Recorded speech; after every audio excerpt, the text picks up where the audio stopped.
بنی اسرائیل کے اس قاتل کا واقعہ بارہا آپ لوگوں نے سنا ہوگا۔ ایک شخص جس نے 99 لوگوں کو قتل کیا، بنی اسرائیل کا ایک شخص ہے، ایک راہب کے پاس جا کے کہتا ہے میں نے 99 لوگوں کو قتل کیا، کیا میری رب توبہ قبول فرمائے گا؟ اس عالم اور راہب نے کہا تیری توبہ قبول نہیں ہوگی۔ کہا جب توبہ قبول نہ ہوگی تو 99 کیوں کروں، پورا 100 نہ کر دوں؟ اسے بھی قتل کر دیا۔ لیکن ایک زمانے کے بعد میں دل میں خیال آیا میں 100 لوگوں کا قاتل ہوں، رب کی بارگاہ میں جا کر کے کیا منہ دکھاؤں گا؟ ایک عالم سے جا کے کہتا ہے کہ اللہ میری توبہ قبول کرے گا۔ عالم نے کہا اگر تجھے رب کی بارگاہ میں توبہ کرنا ہے، پاس میں ایک بستی ہے، وہاں پہ اللہ کے نیک بندے رہتے ہیں، وہاں پہ تو چلا جا، انشاءاللہ تیری توبہ کی قبولیت کی صورت نکل جائے گی۔ وہ قاتل 100 لوگوں کا قاتل چلا اللہ والوں کی بستی کے قریب، جب وہ نکلا ہے چند قدم چلا تھا اور اس کو موت آ گئی۔ جو ہی اس کا انتقال ہوا، عذاب کے فرشتے بھی آئے، رحمت کے فرشتے بھی آئے۔ عذاب کے فرشتے کہنے لگے 100 لوگوں کا قاتل ہے، اسے جہنم میں لے کے جائیں گے۔ رحمت کے فرشتے کہنے لگے اگرچہ قاتل 100 لوگوں کا ہے لیکن جا رہا تھا اللہ والوں کی بارگاہ میں، اسے ہم جنت کے اندر لے کے جائیں گے۔ اب آپ تصور کریں عرس کے اندر جب ہم جاتے ہیں خواجہ غریب نواز کی بارگاہ میں، تو اللہ والوں کی بارگاہ میں پہنچنا تو بہت بڑی بات ہے۔ کوئی اگر اللہ والوں کی بارگاہ میں پہنچے نہیں، ان کی بارگاہ میں جانے کا ارادہ بھی کر لے تو اللہ کتنا انعام عطا فرماتا ہے۔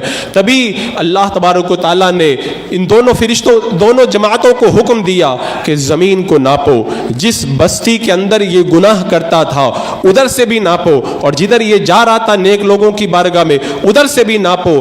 اگر گناہ کرنے والی بستی سے یہ قریب ہو تو اسے عذاب کے فرشتے لے کے چلے جائیں، اور نیک لوگوں کی بستی سے یہ قریب ہو تو اسے رحمت کے فرشتے لے کر کے چلے جائیں۔ آپ سوچیں وہ تصور کریں، نیکوں کی بارگاہ میں پہنچا بھی نہیں ہے، نیکوں کی بارگاہ میں پہنچا بھی نہیں ہے، صرف حکم دیا جا رہا ہے اگر ان کے قریب بھی ہو جائے، 100 لوگوں کا قاتل ہے، اس کو بخش دیا جائے گا اور اس کو جنت میں لے جایا جائے گا۔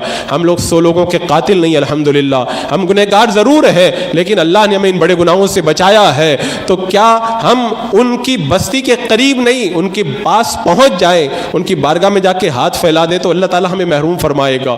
اب اس کے بعد میں رب کا کرم دیکھو، ابھی چند ہی قدم تو چلا تھا، وہ تو گناہگاروں کی بستی کے قریب تھا، اس بستی کے قریب نہیں تھا، لیکن اللہ کی رحمتوں کو اتنا بھی گوارا نہیں ہوا۔ یہ ہے قاتل، ہے برا، ہے بدکار، لیکن میرے پیاروں کی بارگاہ میں جانے کا ارادہ تو دل میں تھا، موت آ گئی تو نہیں جا پایا، تو رب کی رحمتوں نے یہ گوارا نہ کیا میرے محبوبین کی بارگاہ میں جانے کا ارادہ رکھنے والا بندہ میری رحمتوں سے محروم رہ جائے۔